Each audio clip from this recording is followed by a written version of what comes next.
Okay, ನಮಸ್ತೆ dares, good Modicare morning. ಇವತ್ತು ಹುಕ್ಕೇರಿ ತಾಲೂಕು ಗೊಟ್ಗುದಿ ಎಂಬ ಊರಲ್ಲಿ ಭೇಟಿ ಕೊಟ್ಟಿದ್ದೀವಿ. ಓಕೆ, ಇಲ್ಲಿ ಒಂದು ಅದ್ಭುತವಾದ ರಿಸಲ್ಟ್ ಅಂತ ತೆಗೆದಿದ್ದೀವಿ. ನೋಡ್ತಾ ಇರ್ಬೋದು, ಇಬ್ಬರ ದಂಪತಿಗಳು ಮದುವೆಯಾಗಿ ಹತ್ತತ್ರ 10 ವರ್ಷಗಳ ಕಾಲ ಕಳೆದಿತ್ತು. ಸ್ಟಾರ್ಟಿಂಗ್ ಒಂದು ಮಗು ಆಗಿತ್ತು, ಆ ನಂತರ ಎರಡನೇ ಮಗು ಆಗಿರ್ಕಿಲ್ಲ. ಎಷ್ಟೋ ಹಾಸ್ಪಿಟಲ್ ತೋರಿಸಿದ್ರು ಕೂಡ ಸಕ್ಸಸ್ ಆಗಿರ್ಕಿಲ್ಲ. ಇವತ್ತು ನಮ್ಮ ಮೋದಿಕೇರ್ ಪ್ರಾಡಕ್ಟನ್ನು, ವೆಲ್ನೆಸ್ ಪ್ರಾಡಕ್ಟನ್ನು ತೆಗೆದುಕೊಂಡು ಇವತ್ತೇ ಮತ್ತೆ ಅದು ಒಂದು ಒಳ್ಳೆಯ ರಿಸಲ್ಟ್ ಬಂದಿದೆ. ಆಲ್ರೆಡಿ ಮೇಡಮ್ ಅವರು ಸ್ಕ್ಯಾನ್ ಮಾಡಿಸ್ಯಾರ, ರಿಪೋರ್ಟ್ ಕೂಡ ಚೆನ್ನಾಗಿ ಬಂದಿದೆ. ಈಗ ಆಲ್ರೆಡಿ ಮೂರು ತಿಂಗಳಾಗಿದೆ. ಒಂದೇ ಅವ್ರ ಬಾಯಿಂದ ಕೇಳಿ ಪ್ರಾಡಕ್ಟ್ ಹೇಗಿದೆ ಅಂತ ಅವರೇ ಹೇಳ್ತಾರೆ. ಸರ್, ಮೋದಿಕೇರ್ ಪ್ರಾಡಕ್ಟ್ ಹೆಂಗೆ ಅನಿಸ್ತು ಸರ್ ನಿಮಗೆ? ಸರ್, ಮೋದಿಕೇರ್ ಪ್ರಾಡಕ್ಟ್ ಒಂದು ಒಳ್ಳೆ ಪ್ರಾಡಕ್ಟ್ ಅಂತ ಹೇಳ್ಬೋದು ಸರ್.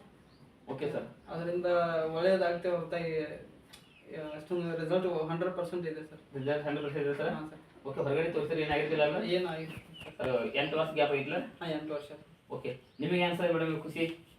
ನಮಗೂ ಒಬ್ಬ ಒಳ್ಳೇದನ್ನ ಅನಿಸಿದ್ರಿ. ಬೇರೆ ಕಡೆ ಎಲ್ಲ ನಾವು 6 ತಿಂಗಳ ತನಕ ತೋರಿಸಿದಕ್ಕೂ ನಮ್ಗೆ ಒಳ್ಳೇದು ಅನ್ಸಕ್ಕಿಲ್ಲ. ಓಕೆ, ಇಲ್ಲಿ ಬರೀ 2 ತಿಂಗಳದಾಗ ನಮಗೆ ಒಳ್ಳೇದಾಗಿತ್ತು. ಇದನ್ನೇ 4 ಜನರಿಗೆ ಅರ್ಥ ಮಾಡಿಸೋದಲ್ಲ ಮೇಡಮ್? ಒಳ್ಳೇದಿಲ್ಲ ಪ್ರಾಡಕ್ಟ್ ಮೇಡಮ್. ಓಕೆ, ನಮ್ಮ ಟೀಮಿನ ಚೆನ್ನಮ್ಮ ಮೇಡಮ್ ಅವರು ಈ ರಿಸಲ್ಟ್ ಅಂತ ತೆಗೆದಾರ. ಅವ್ರಿಗೆ ಕಂಗ್ರಾಚುಲೇಷನ್. Thank you.